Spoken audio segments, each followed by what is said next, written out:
Hi, my name is Omar. I want to talk today about workshops, but not workshops in the typical way, the sorts of workshops. I want to talk about workshop meta. Okay, so what does that mean?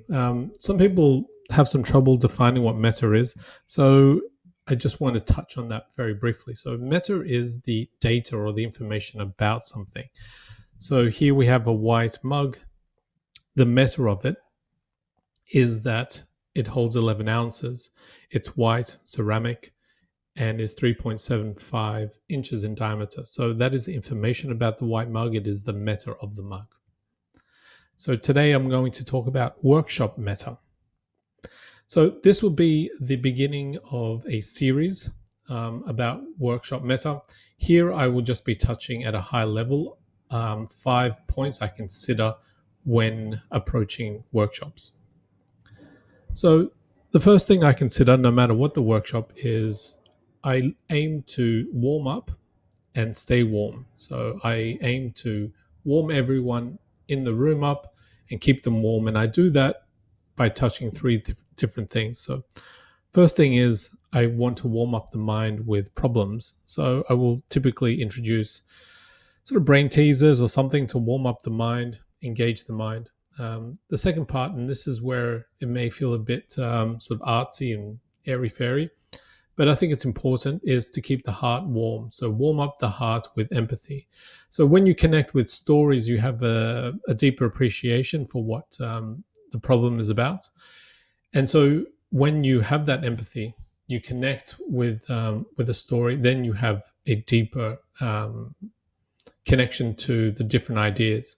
So you'll have deeper and better ideas as a result. So keeping stories, emotion in the room deepens the sort of ideas. And then finally, I like to keep the body engaged with the mind by using things like energizers and lots of breaks. So typically, I break that down into one break every half hour, 20 minutes, something like that. And it's literally like 20, 30 seconds.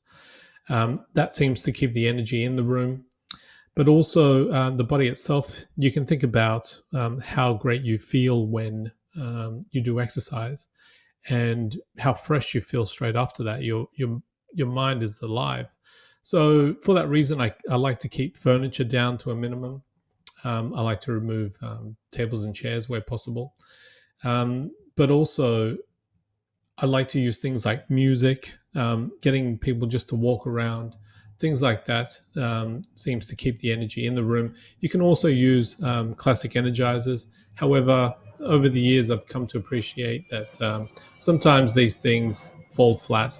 You need to be able to read the room. If the room is, you know, okay with risk and have high levels of psychological safety, then they don't mind doing some, good energetic energizers. But otherwise, if it's just someone that you're getting to know, things like music can also work quite well. Second thing is, and this is not a groundbreaker, but I think we understand how important it is to spend some time creating a culture of sharing and building. So yes, and the reason why this is so damn important is because you want to have people building on top of ideas, and so when you see that, you need to recognize and say, oh, yeah, building on top of that idea, or you're building on top of that idea. Introduce that language into the room. Using yes and sometimes feels a bit cheesy, but just understand why you're doing it. You're building ideas, right? It's one little piece of another little piece, and that's kind of how you get there. So just remind people of that. Using precise language is my third point. So precision absolutely matters throughout, particularly at the beginning and at the end, but also throughout if you get lost or off track. Precision absolutely is critical. Precise language matters. I can't stress that enough. I learned this one the hard way. Um, when when people are not clear about what you're trying to achieve, slow down. Make sure, like, even offer to rewrite the aim.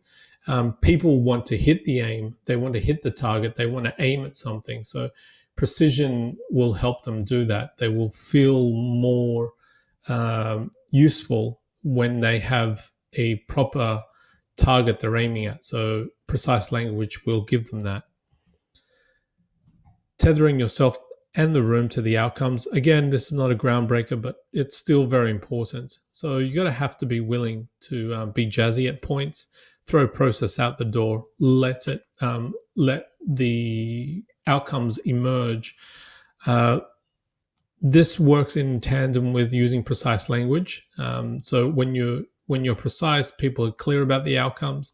And then you can sort of throw the process out the door. So again, they sort of like work together, but throwing process out the door will help you get some richness that you thought you wouldn't be able to achieve. And I have a really nice story to tell you when we get to this point in the subsequent videos. And the last thing is immersion. So you want to spend a little bit of time getting people immersed into the problem space. So maybe through things like role play or videos, you can recreate the problem space, even retelling a story that happened somewhere else. Get people to experience the problem, get them to understand what it's like to be in that problem space. Again, this will have a richer, deeper result. So that's my meta framework. Now, as I said up the top, I'm going to go deeper into each one of these 5 points in subsequent videos, but this is just a very high level approach of what I consider important when approaching a workshop, no matter what sort of workshop this is. These are the 5 points I try to hit every time. So thanks again. Tune in for the next one. See you soon.